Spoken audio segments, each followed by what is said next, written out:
9 news भोजपुरिया। मैं हूं आपके साथ मेघा।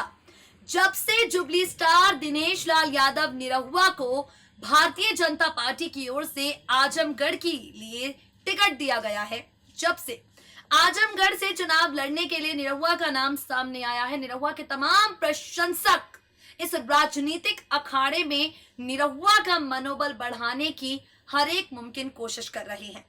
निरहुआ यहाँ पर लोगों से मिलने जाते हैं, भीड़ उनके साथ होती है। निरहुआ रोड शो करते हैं, हजारों फैंस वहां आ जाते हैं। इन सबके बीच में कहीं ना कहीं निरहुआ के फैंस को यकीन है इस बात का कि ये चुनाव, ये सीट निरहुआ के पक्ष में जाने वाली है। इस बार निरहुआ अखिलेश यादव को मात देंगे। चुनावी अखाड़े में इस सकारात्मक ऊर्जा के साथ निरहुआ और निरहुआ के तमाम प्रशंसक भरे हैं। लेकिन इन सबके बीच में अब उत्तर प्रदेश के मुख्यमंत्री योगी आदित्यनाथ पहुंचे हैं सीधे सीधे आजमगढ़ में उन्होंने एक रैली को संबोधित किया और कई बातें कही। योगी आदित्यनाथ निरहुआ की यहां पर ऊर्जा को बढ़ाने गए थे। योगी आदित्यनाथ लोगों से अपील करने गए थे, आजमगढ़ की जनता से गुहार लगाने गए थे कि इस बार गुंडों को यहां से हटाया जाए और गुंडों की जगह निरहुआ को जिताया जाए। योगी में एक अलग तरीके का जोश था। अपने भाषण में उन्होंने कई तरह की बातें कही, आजमगढ़ की जनता को विकास के सपने दिखाए और इन सबके साथ ही जनता से यह भी कहा कि हर एक मुमकिन कोशिश करो, हर एक मुमकिन कोशिश हम करेंगे तो आजमगढ़ का विकास कोई नहीं रोक पाएगा। इस रैली में योगी आदित्यनाथ निरहुआ की तारीफ करते हुए प्रधानमंत्री नरेंद्र मोदी की जीत का विश्वास जगाते हुए क्या कुछ कहकर गए हैं, तमाम जानकारियां हम आपको देने जा रहे हैं अपनी खास रिपोर्ट के जरिए। देखिए जरा।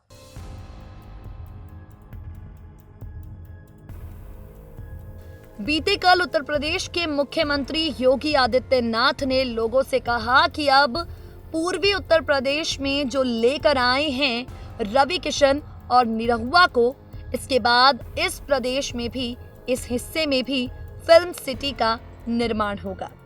इन सबके बीच में अब उत्तर प्रदेश के मुख्यमंत्री योगी आदित्यनाथ आजमगढ़ पहुंचे।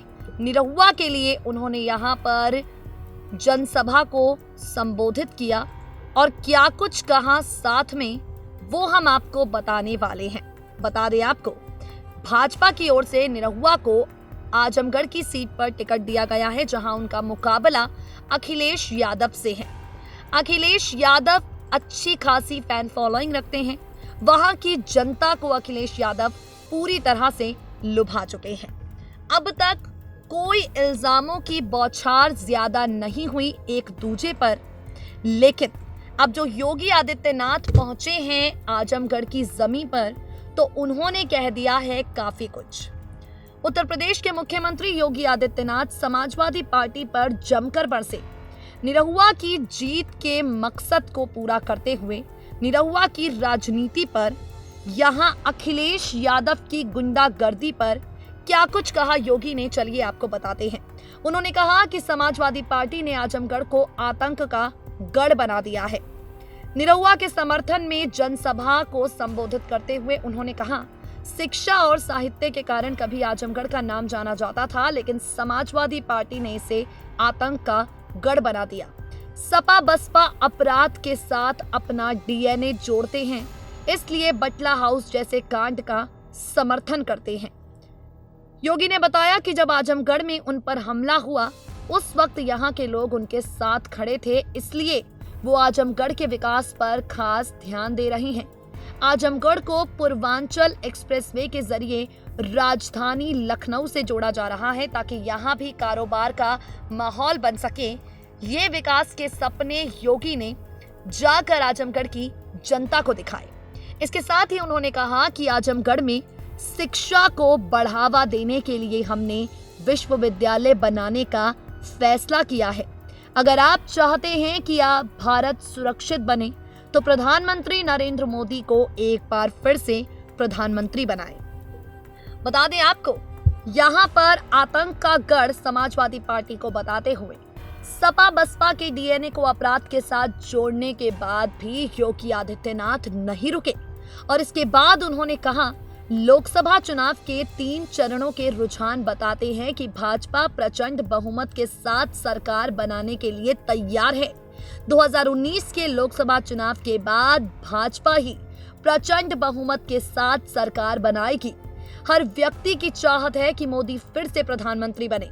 उत्तर प्रदेश में हमने साल 2014 में 80 में से 73 सीटें जीती।